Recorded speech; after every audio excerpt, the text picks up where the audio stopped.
Les amis, s'il y avait bien un match qu'il fallait pas louper, ce soir, c'était bien celui-là. 4-0 pour le LOSC ce soir, les gars, contre le Dynamo Zagreb, pour le compte de cette cinquième journée de l'Europa League. Franchement, le match a été dantesque.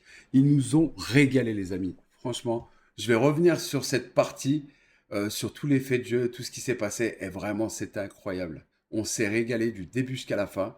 Il y a eu de très belles choses. Il y a eu de très belles choses de la part des Lillois. Et franchement, ça fait du bien, ça met du baume au cœur, je vous le cache pas.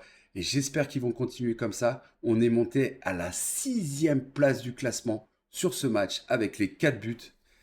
C'est parti pour le débrief. Le début de match a été un peu timoré. On va pas se mentir, on va pas se lancer les fleurs. Ça n'a pas été Jojo dès le départ. Les passes n'étaient pas bonnes. Les passes n'allaient pas au bon endroit. Les transversales n'étaient pas bonnes non plus. Ça finissait soit en 6 mètres, soit en touche. Les contrôles n'étaient pas ajustés.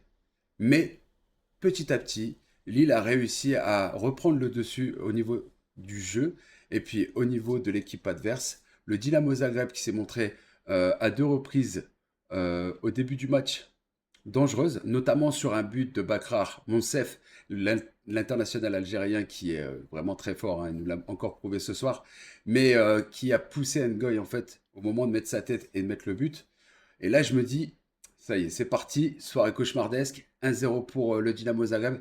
Et non, c'était sans l'intervention de l'arbitre qui a sifflé faute sur Ngoy, bien heureusement. Et derrière, petit à petit, les Lillois ont pu instaurer leur jeu, mettre en place des contre-attaques, etc. Et là, à la 20e minute, les gars, une contre-attaque éclair sur le côté gauche pour Correa qui accélère et qui fait un 1-2 magnifique avec Haraldsson qui lui envoie le ballon en profondeur, qui propulse Correa devant le gardien et d'une petite frappe enroulée, subtile, délicieuse, il vient caresser les filets de Filipovic.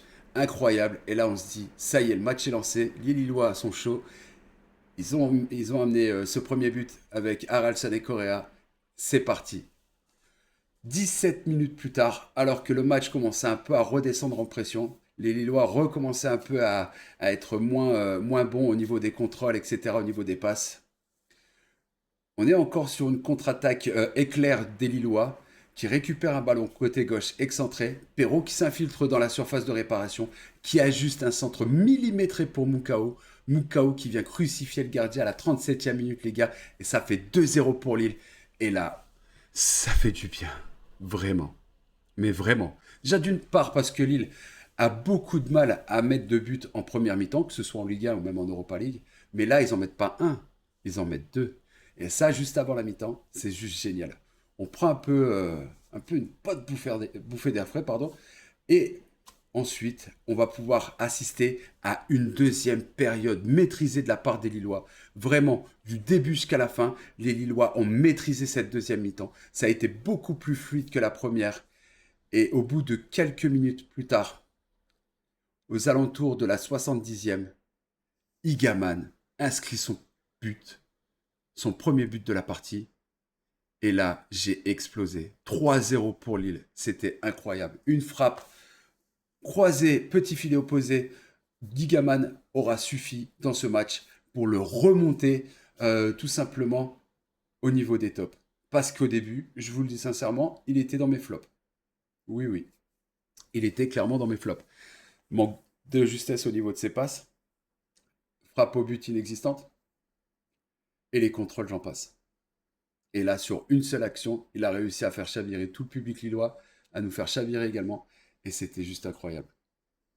Arrivé à la fin de match, à peu près à la 85e, alors que le match était déjà plié, les Lillois ont continué à jouer leur jeu, ils ont continué à accélérer, ils ont continué après la rentrée de Giroud qui a failli marquer à plusieurs reprises de la tête, Mbappé qui a également failli mettre son but, etc. C'était incroyable. Vraiment, ils ont rien lâché, ils ont tout donné du début jusqu'à la fin, et vraiment merci. Et arrivé à la 85e minute, on exulte une fois de plus. Le quatrième but, les amis. Quatrième but, cette fois-ci marqué par notre capitaine lillois, j'ai nommé Benjamin André. Bravo André, bravo. Franchement, bravo. Le jour où j'ai un gosse, bah je t'appelle, t'es le parrain. Voilà, tout simplement. Merci à toi, Benjamin André, c'était incroyable. Vraiment. Le match s'est clôturé sur un 4-0. C'était incroyable. Ce soir, il va être difficile pour moi de trouver des flops, même si en première mi-temps, il y a quand même certains joueurs de Lille qui m'ont un peu agacé, notamment Ben Taleb, où ses transversales n'étaient pas millimétrées, alors que c'est vraiment un joueur exceptionnel pour ça. Les passes de Ben Taleb au début m'ont fait vomir, et vraiment, cela depuis le match du PFC ce week-end. Et je me suis dit, mais il va vraiment falloir régler la mire, frérot, parce que là, rien ne va là. Il m'a écouté. Alors, je ne sais pas s'il m'a écouté, hein, ce serait quand même assez incroyable. Mais bon, il a écouté quand même la voix de Steel Jess pendant les live commentaries. Et arrivé en deuxième mi-temps, il a montré un tout autre visage. Et l'Algérien Ben Taleb a été monstrueux. Il a récupéré les ballons, il a envoyé des caviars. Et vraiment, merci, merci Talgot. Donc, pour moi, ce soir, il n'y aura pas trop de flop. En plus, c'est un clean sheet. Berkozer ne prend pas de but ce soir. 4-0 les amis. Donc pour moi l'équipe est au top. Voilà. Gros mention spéciale pour Félix Correa qui a été vraiment exceptionnel ce soir je trouve. C'est lui qui a dynamité l'équipe, c'est lui qui a envoyé les contre-attaques et c'est lui qui a ouvert la marche à suivre pour les Lillois avec son premier but. Voilà. En tout cas, j'ai pris un plaisir fou à partager ce live avec vous, les gars. Vous êtes venus encore en masse sur ce quatrième stream. Encore merci à vous tous. Encore merci au frérot pour ce qu'il a fait hier et ce qu'il a fait encore aujourd'hui. Vous êtes exceptionnels. Le GOT était avec nous. Allez checker, les gars, les rediffs, etc. Et vous verrez que le GOT était avec nous dans le chat au début. Et franchement, c'est juste exceptionnel. Merci à vous tous. Merci à vous. Je vous aime. C'était Steve Jess. Gros cœur sur vous. Et à dimanche.